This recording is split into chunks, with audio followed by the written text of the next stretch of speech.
Welcome, everyone, to the virtual keynote address for the 2023 American Junior Academy of Sciences meeting. This is the first address of our meeting. It's virtual, and there will be others that are virtual and some additional in-person meetings. Our meeting began January 15th, and will run through the end of the in-person meeting on March 4th. It wasn't very long ago that our speaker today, Dr. Lara Thompson, was where many of you are today. She was a student hoping to pursue a career in science or engineering.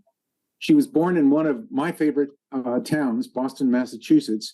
She grew up nearby in Nashua, New Hampshire. And as an undergraduate, she studied mechanical engineering at the University of Massachusetts at Lowell. But then she left the Northeast for sunny California and Stanford University, where she received a master's degree in mechanical engineering. She returned east to a position as a mechanical engineer at the Draper Labs in Cambridge, just outside of Boston. And finally, proving that Harvard and MIT do occasionally talk together, she received her PhD in the Division of Health Sciences at Harvard and MIT. She then left there for the University of the District of Columbia, where she took up a position on the faculty. Next slide, please.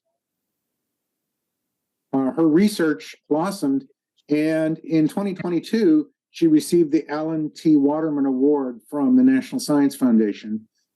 This is one of the most prestigious awards that NSF confers on a young researcher. It comes with significant recognition and also with 5 years of research funding totaling $1 million.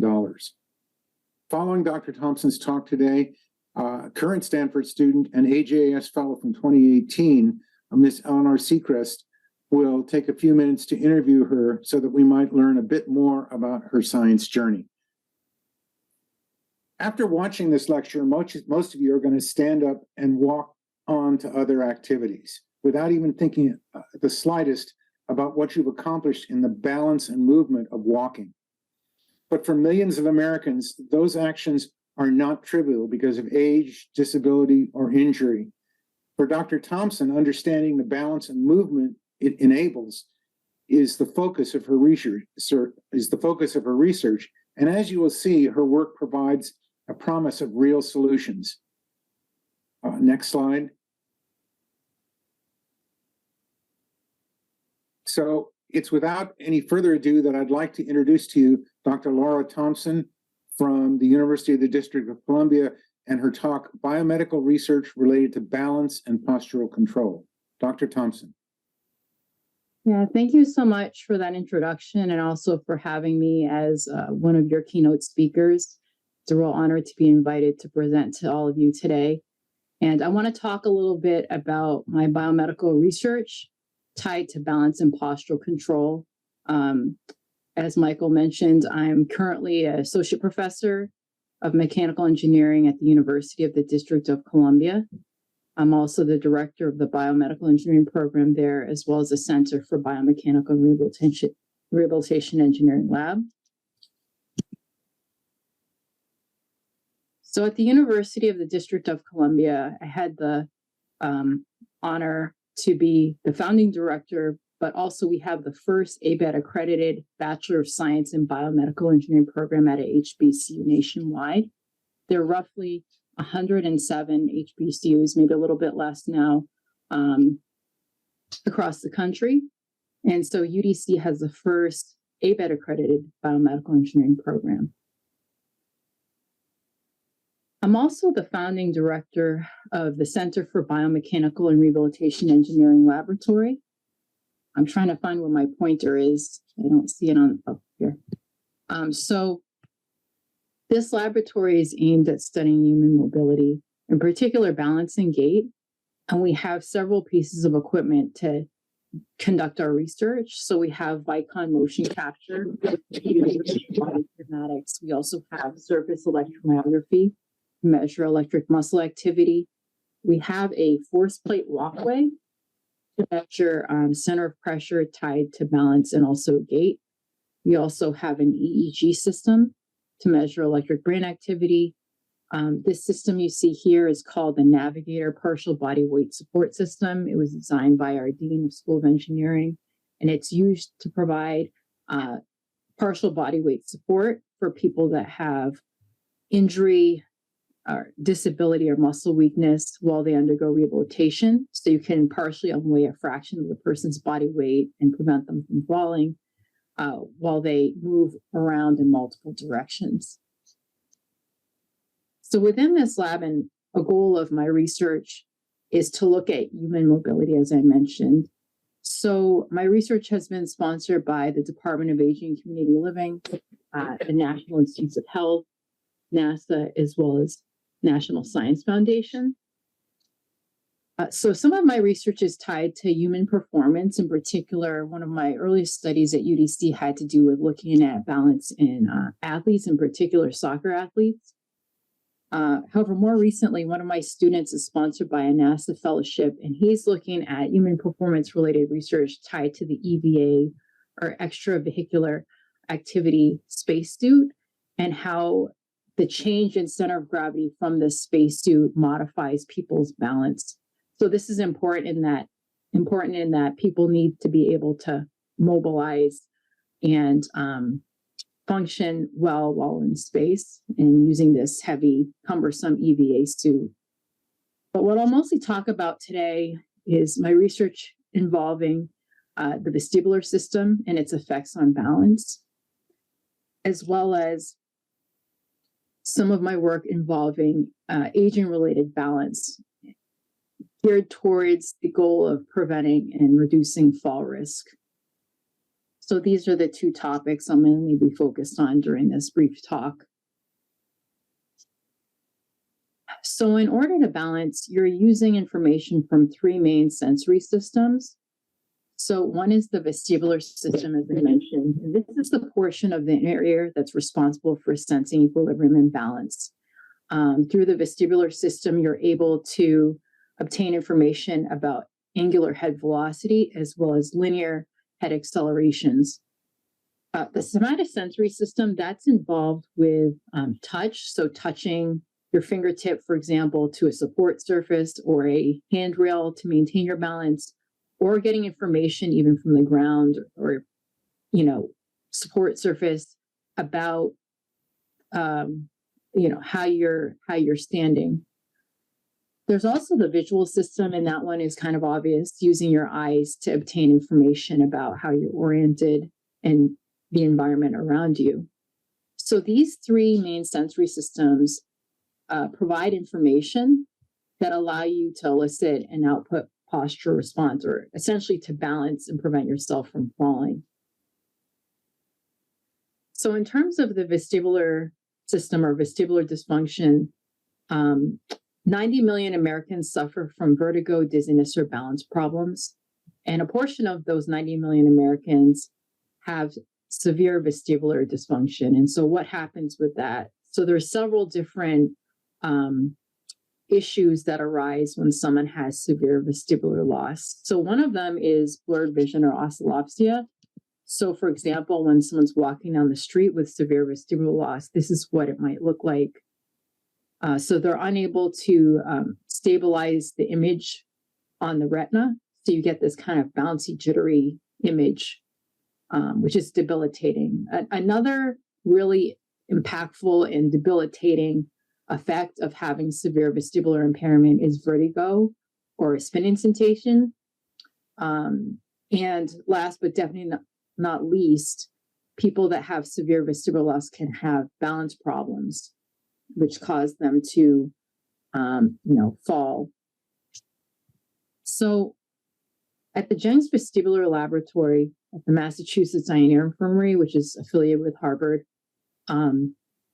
they were interested in looking at the effects of a vestibular prosthesis or vestibular implant on a few different things. So how could the vestibular prosthesis affect eye movements? How could it affect perception of upright? And my main focus was how could the vestibular prosthesis affect balance? And a series of studies were done in non-human primates. And so many of you may be familiar with the cochlear implant, and in that it provides electrical stimulation for people with severe hearing loss to partially restore some of that missing hearing information so that the brain is encoding sound through this electrical stimulation from the implant. So the vestibular prosthesis operates on a very similar principle. It's providing electrical stimulation to the eighth nerve that's modulated by your head movement, your angular head movement, and that can encode some of that missing vestibular information. And so we had a question on how this information could be used towards balance, as well as the other areas that I mentioned before. So I think I already said it, but there was a series of studies done in non-human primates, in particular rhesus monkeys. And this is actually what the prosthesis housing, which sat atop the animal's head, looked like. So basically, it's the electronics housing for the prosthesis down below here. So one of our research questions was, how does one compensate to maintain balance for various levels of vestibular dysfunction? So here is the animal standing in what we call quiet stance, which is basically the animal or human attempting to stand as stationary as possible on the balance platform while we record data. So the animal is standing in its natural quadrupedal stance. We have a balance platform here that is equipped with 4 sensors. We also have sensors on the head, foretrunk, and hind trunk of the animal to measure body movements. And all experiments were done in dim lighting, black tarps surround. Here we have an infrared camera. That's why you can see the animal to minimize visual cues. But we could also impact the information to the somatosensory system by having a thick compliant foam or having a hard gum surface so the animal could receive fewer or more cues from the support surface. One thing I forgot to mention is we quantified the level of vestibular loss through the animal's eye movements, so we could see how impaired the animal was. And how we induced this vestibular loss was by way of aminoglycosides. So for quiet standing, this is showing basically an animal with this severe vestibular loss. Its RMS foretrunk roll is a function of quiet stance test conditions. So here you can see we have the hard gum surface, wide stance, hard gum surface, narrow stance, foam surface, wide stance, and foam surface, narrow stance. So this is from the easiest condition to the most difficult. And we have the baseline results for one animal. And then we have the severe vestibular loss results. So you can see that the animal had an increase in its body sway with increase in test condition until it basically had to change its strategy and crouch closer to the platform to maintain its balance in the hardest condition. We saw something different in the second animal in terms of its baseline measures compared to its mildly impaired state. We saw that the animal was able to decrease its sway, which is counterintuitive, but it makes sense in that we interpret that as the animal being able to utilize a different strategy to maintain its balance. So our hypothesis we were able to test, basically that for a severely impaired animal, it was unable to use the same mechanisms as a mildly impaired animal to maintain its balance. We used this feedback controller model that had previously been only applied to human postural control data or balance data, and we're able to test our hypothesis. So just very briefly, what we saw in terms of displacement measures when we compared the experimental data to the model-derived data, varying the various parameters tied to the short latency mechanisms and the longer sensory integration mechanisms, we found that the mildly impaired animal was able to compensate using these intrinsic or short latency mechanisms. And you can see here that the experimental, which I think is the black filled icons, and then the model derived, which is the open icons, you can see that they're matching in displacement as well as velocity and frequency measures are nearly matching. For the severely impaired animal, what we saw was we had to have these longer sensory integration mechanisms that had to get involved. And basically, that allowed us to match the experimental and model-derived data. So we're able to explore different strategies for compensation depending on the level of impairment to the vestibular system. Our next experimental paradigm involved use of the balance platform again, but here the animal standing on a rotating platform. So you might hear some sound, but basically the input to the platform is a white noise approximated input, our stimulus. So basically the platform was moving at multiple frequencies at once. That's how come you see it jittering. And what we wanted to do was measure the output or the animal's trunk response using these sensors. So we had a known input, we had a measured output. What we could do is we could identify the animal's postural control by way of a system transfer function. And that allowed us to obtain various model parameters to quantify how the animal was balancing. I'm just going to briefly explain this plot here on the right. So in normal humans, and also what we see in normal, I'm trying to get my mouse here, normal primates, that as the balance platform stimulus increases, you can see that the trunk roll has a saturating response. So that saturating response prevents the animal from falling off the platform as the amplitude of the platform increases. So for severe vestibular loss patients, unfortunately, they don't have this, what we call sway saturation, and instead they have a linear response, and at the higher stimulus amplitudes, they may even fall off the platform because they don't have this sway saturation. And this sway saturation in normal humans is attributed to something we call sensory reweighting. So the ability of the normal human to reweight the information from the sensory systems to maintain their balance. So I'll explain what I mean by that in a couple of slides. You can see for the mild vestibular loss animal, there's still some sway saturation present, but it's more elevated compared to the normal state. So we wanted to basically explore if the animal, for different levels of vestibular function, showed this idea of sensory reweighting. And so we wanted to test that hypothesis using, again, a model. This is similar to the model you saw the last couple slides with quiet stance, but here the platform input is actually the pseudo-random input or the white noise approximated input itself. We're measuring the trunk sway of the animal. We were able to obtain a transfer function for this model.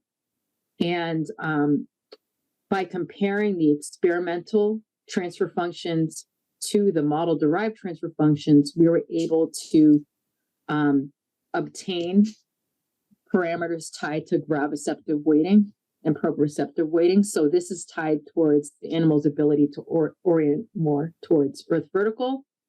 The proprioceptive weighting has to do more with the support surface, and the animal orienting itself more towards the support surface. So by knowing these parameters and also the other parameters that are within this model, but in particular the weighting parameters, we were able to test this hypothesis for sensory reweighting. And what we found was, for the normal animal, you can see that the graviceptive weighting increases as balance platform stimulus amplitude increases. So the animal was able to orient itself more so towards earth vertical and less so towards the tilting support surface as the balance platform stimulus amplitude increased. However, in the mildly impaired animal, we didn't quite see that. But this is important in that it shows that models typically applied for human postural control could also be used in non-human primates, in particular towards the goal of evaluating the vestibular prosthesis. And previous studies had looked at only normal and severe vestibular loss states in humans. but not intermediate states, like, for example, the mildly impaired state or a state using a vestibular implant. So the results from these studies are important in that the prosthesis, I think more recently, was translated into humans. And so this data and these results could be used in terms of proof of concept towards being able to eventually move the implant towards human participants. So our other question was, can the vestibular prosthesis improve balance in primates with severe vestibular loss? So in normal humans and also normal non-human primates, with the rhesus monkeys that we studied, they're receiving head and space or vestibular cues. These integrate with neck proprioceptive cues, and this gives you an accurate trunk position estimate. In severely impaired cases in animals, they're not receiving the head and space or vestibular cues, and therefore they obtain an inaccurate trunk position estimate. So our question was, if we partially restored the missing vestibular information by way of a vestibular prosthesis, could that then integrate with the neck proprioceptive cues so you could obtain an accurate trunk position estimate? So here's the animal standing on the balance platform. Basically, the camera, we're recording from up above. And you can see that the animal was looking at a light straight ahead. And this is again in dim lighting, black tarp surround, and then moving its head to look at an offset light. So this experimental paradigm was used to test the prosthesis. If you recall, the vestibular prosthesis encoded angular head velocity. So there were two reasons for this type of paradigm. One was to kind of make it more challenging for the animal to balance. The other was that, as I said, the prosthesis, it encoded angular head velocity, so it gave it an input that could then be translated to electrical stimulation interpreted by the brain. So kind of glazing over a lot of steps and getting to the end result, what we found ultimately was that in terms of trunk displacement and trunk velocity, we saw that the severe vestibular loss animal, had an increase in trunk displacement and trunk velocity compared to the much reduced severe vestibular loss plus prosthesis condition. So essentially, the animal was able to reduce its body sway when it was receiving information tied to the prosthesis. And this was very useful, in particular, showing again a proof of concept, but also in translating to human studies that happened later on. Prior to that, there was a quiet standing study that was done, in particular with this type of prosthesis. And so this provided some new information about the effects of a vestibular implant on balance. So now I'm switching gears a little bit, and I'm going to talk about some of my research tied to aging humans. Falls in aging individuals is a national problem. It's a regional problem in Washington, D.C., because the district residents, I think that over a third of them are over 50 years old, but it's also a global problem as well. So not just regionally, nationally, but also globally, this is an issue. Falls are the second leading cause of unintentional injury-related deaths worldwide. About a quarter of individuals experience a fall that are 65 years older. There are about 7 deadly falls every hour in this population. And by the year 2030, it's estimated that there'll be over $101 billion tied to fall-related injury, and also a 59% increase in fall-related death in the age bracket of 65 years old or older. So there are a lot of factors that tie into falls in aging individuals. So a big one is vision. Another is the general degradation of the sensory systems used for balance. So as I mentioned, the visual system, the somatosensory system, but also the vestibular system. As someone ages, those systems degrade. neurological issues. So, for example, stroke, medications that an aging individual is taking that cause dizziness or imbalance, and also factors tied to one's home. So, for example, bad lighting, which again ties into vision. Say you have a soft, compliant surface like a rug compared to a hard surface. That hard surface is going to give you more information. A lot of times, when we had participants in the lab, they always ask, can we wear our shoes or do we have to take off our shoes? Because having a hard surface, for example, from your shoes, gives you more information about how you're balancing. But also, for example, stairs. I know bathtubs we have to step into, that's also a risk. So various things within the home can be risk factors for falls as well. So within the CBRE lab at the University of the District of Columbia, we look at sensory training tied to those three main sensory systems, as well as rehabilitation robotics I described before, the Navigator partial body weight support system. So in particular, there was one study that we did sponsored by NSF that explored balance training in people 65 to 80 years old. We had about 40 participants. Most of them were healthy individuals, but a few of them, 8 participants, were at least 6 months post-stroke.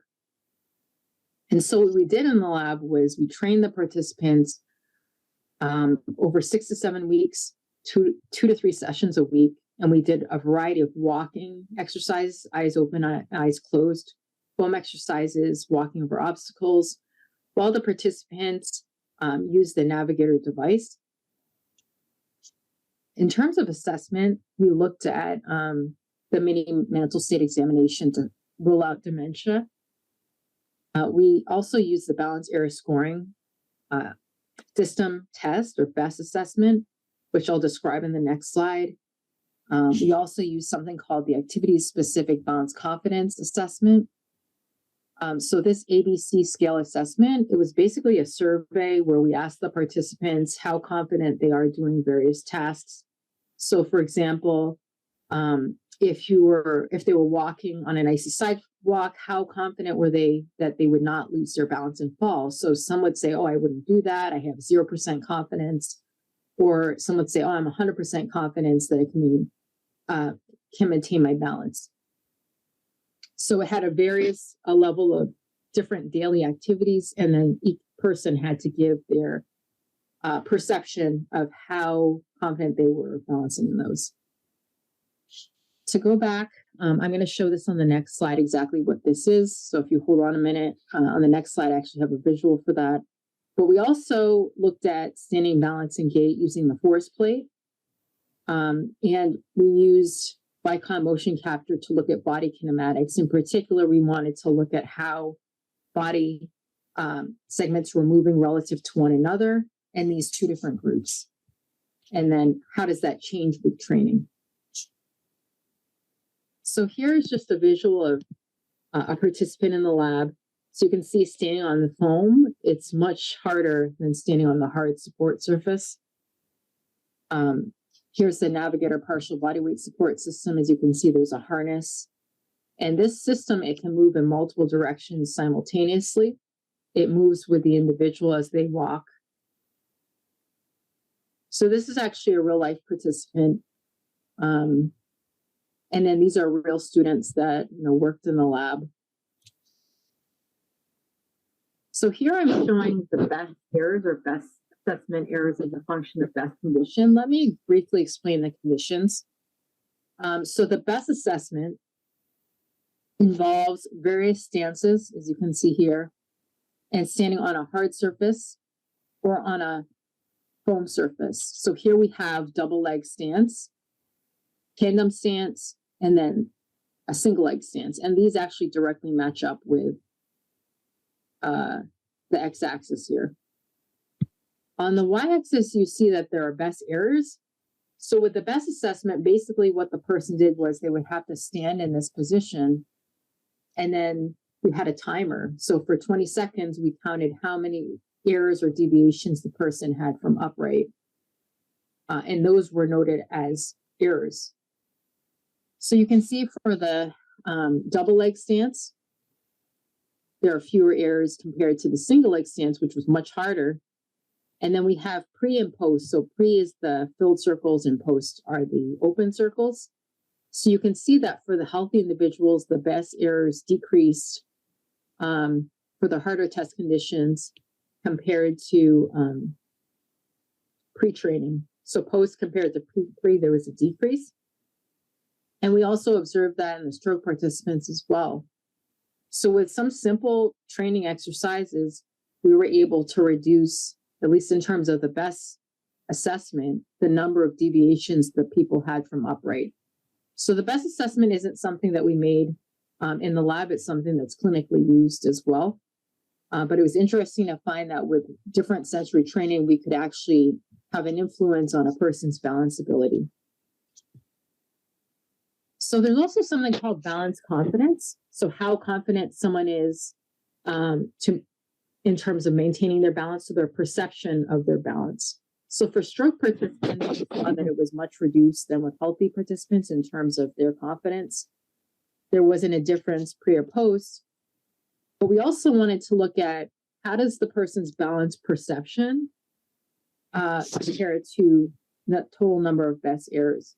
So for the healthy individuals, we saw that as the total best errors increased, there was also a decrease in their balance confidence. But for the stroke participants, we saw that as the total best errors increased, there wasn't a direct relation to their balance confidence. So that could be for various reasons. It could be because the training was not long enough for the person to be able to actually perceive that they had improved. Or it could also be tied to needing a separate intervention tied to balance confidence because people are afraid of falling, which is a very real thing. So I only have a couple more slides left, but basically another aspect of the lab that I didn't really touch upon yet was that we work with our students. So I've worked with many undergraduate students and more recently graduate students in the lab. We do a number of outreach activities to the high schools within Washington, D.C., as well as the community colleges, trying to encourage a lot of underrepresented persons in STEM, in particular in engineering. All of the students in the lab work with the participants, so they get involved in terms of being able to write papers, go to conferences, and have that experience being able to record and understand data using the equipment we have. And we also have, pre-pandemic in particular, we had a lot of summer workshops for not just the university students, but for students from all over. So that's just a little bit about the lab. We've also had a flourishing guest speaker series since 2015. We've had about 80 guest speakers come and give talks from, within Washington, D.C., but also experts from outside D.C., from all over the country. So I'm going to end in 1 second, but one thing that I think we'll get to probably in the questions is I'm in the process of designing a new specialized, distinctive, and modernized technological center for assistive rehabilitation research. This particular center is being sponsored by the National Institutes of Health, and the focus areas are biomechanics, virtual reality rehabilitation, assistive technologies, and medical robotics, gait and balance, as well as having an area for researchers to come together and think and work. These are some of the key pieces of equipment that will be installed in those laboratories tied to virtual reality, gait and balance, assistive robotics. And so that's something I'm very excited about, and I hope through the questions we'll have a chance to talk about a little bit more. I want to thank you all for listening to my talk. Please feel free to email me if you have any questions. Hello. Thank you so much, Dr. Thompson. That was absolutely amazing. To start off, would you like to tell us a little bit more about your interest in science growing up and where that came from? Yeah, so, sorry, I have to clear my throat. No worries. So, my parents have both a background in engineering, but in general, they encourage their kids to be interested and curious.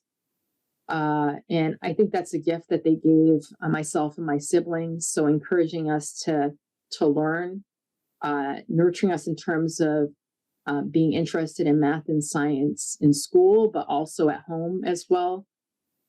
Seeing my father work on various, papers, and he's more of a theorist, I'm more of an experimentalist, but seeing him just kind of do that, as well as sometimes he would bring me to his lab and meet his students and show me different aspects of his lab as a professor. And I think that played an influence, as well as, as I said, within the home, just encouraging their kids to be curious, to be hands-on, and to always be doing things. That's awesome. Thank you. And I guess just kind of building on that, was there anything in particular that attracted you to studying science or got you started in your particular field? Yeah, so I've always been one to ask a lot of questions and to be really interested and to want to get into the nitty-gritty details of things. So I think that in general has been true even as a young child. And I think that led me down the career path of becoming an engineer. So as an engineer, I use science to solve problems and to figure out new innovations. And so that's something that I think started as a young person, but then eventually grew and translated into my career that I have today. That's amazing. My next question is, everyone seems to have one subject that was kind of challenging for them. I know mine was definitely physics, and I was kind of curious, what was that for you? Yeah, so I remember in middle school, I really disliked algebra.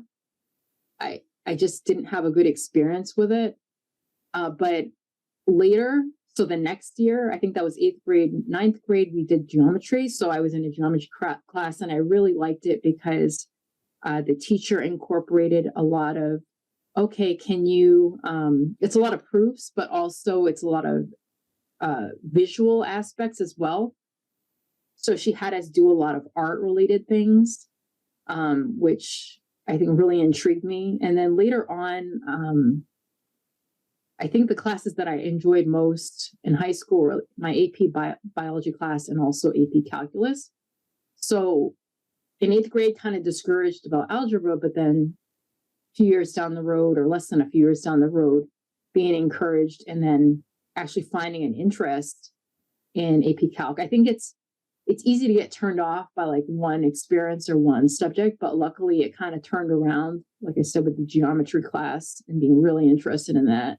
And I still have some of my stuff from my geometry class, because she had us do, it was creative. She had us actually do like theorems through like artwork. And it's just interesting how a student's experience can have a big impact on what they think in terms of math or science later. So I think that's why it's important to make sure that students in the middle school and high school levels don't get turned off right away and think like, well, this is something I can't do or I don't like it, and make it kind of interesting as teachers or as professors, if we can make it interesting through outreach activities. I totally agree. That's really awesome. I am a big believer in learning through different ways, and the fact that she was able to incorporate art into your geometry class, that sounded super cool, and I'm glad you had that experience. My next question is, what advice would you give to people near or entering college about their educational plans and essentially just getting into engineering and science? Yeah, I would say, I think when I was in high school, I didn't realize how early it was in terms of your career pathway, but just for students that are in high school going on to college, just to kind of keep an open mind and realize that there's a lot out there for you to explore, and to keep yourself open to exploring and learning those new things. And you might change your path slightly, or you might find something else that you're more intrigued by. And that's okay, because it's really early and you're learning, and not to get discouraged. I think that's my main thing, is to just be open that, it's so early in your career that you might change. And that's not a failure on your part. You might be finding that, oh, I'm really interested in this area. This is something that I didn't initially know about and I want to do. So yeah. I totally agree. It's all a learning process of just growth and trying new things. Mm-hmm. I was wondering, what were maybe some of the challenges you faced as you entered your industry and career? Yeah, I think just realizing that not everyone necessarily would be supportive. There's some that wouldn't be supportive, but also there are some individuals that are supportive and are advocates. And so I give that advice to my own students that, kind of try to know who your advocates are and know who is actually trying to help you and wants you to do well. I think that's been helpful in terms of me being able to pursue some avenues and be successful, is I was able to realize who wanted to help and who wanted to see me do well, and then working with those individuals and not getting hung up on the people that didn't want to work with me or didn't think that I would do anything. Because it's easy to get hung up on the negative and then say, oh, why don't they think I can do it? Or maybe I can't do it. Instead, I focused on the people that thought I could do it. And I think that's made a lot of difference. That's really beautiful. Thank you. And kind of focusing back on your research, I know you've done amazing research, and it was really cool to listen to you talk about it. I was wondering, did you have a favorite part? And was there something that surprised you that you learned as you went on that journey? Yeah, so I think with research, there's a few aspects that I'm really intrigued by. So one of them is being able to see the output and see the direct effect of your research, in particular on the aging individuals. Being hands-on with people. So a lot of times with engineers, I guess it probably depends on who you're asking, but we're thought of as maybe being like just on the computer and not really interacting with people. But in the lab, as I said, I'm an experimentalist. So we're working with people in the lab, people that have different deficits. And so it really bridges that area of medicine, health, along with engineering and science. And so that's something that I really enjoy, is the merging of those areas to basically help people. Another thing that I'm really excited about is the design of the new center that I just briefly mentioned at the end of the talk. That's something that's sponsored by, as I said, National Institutes of Health. We're 100% done the design, but we're waiting for the permit to come through so we can do the building. So basically there'll be multiple labs at the university tied towards rehabilitation engineering and biomechanical engineering. And I see it as a way that the university could become well known in those areas and have these one-of-a-kind set of laboratories. And so that's something that I thought maybe like 10 years down the road, I get the chance to do that. But it happened in the fall of the pandemic. There was an award for this. And so it was a big surprise. And I was definitely beside myself to know about it. But it's a great opportunity. I'm very excited. I mean, there's a lot of other areas too, but I don't know how much time we have left. But basically a lot of different projects in 3D printed prosthetics that are coming up. We have a new partnership with Walter Reed. I want to explore using virtual reality rehabilitation to train older people to balance better, but also other populations as well. So those are some things. I thought of something tied to the challenges question, but I forgot to mention if we have time. Yeah, we have about 5 minutes left, so go ahead. Anything else you'd like to share? Yeah, I mean, I mentioned about the advocates and all that, but I think one thing that I, as a as a younger person wasn't really sure of was like work-life balance. And that's something maybe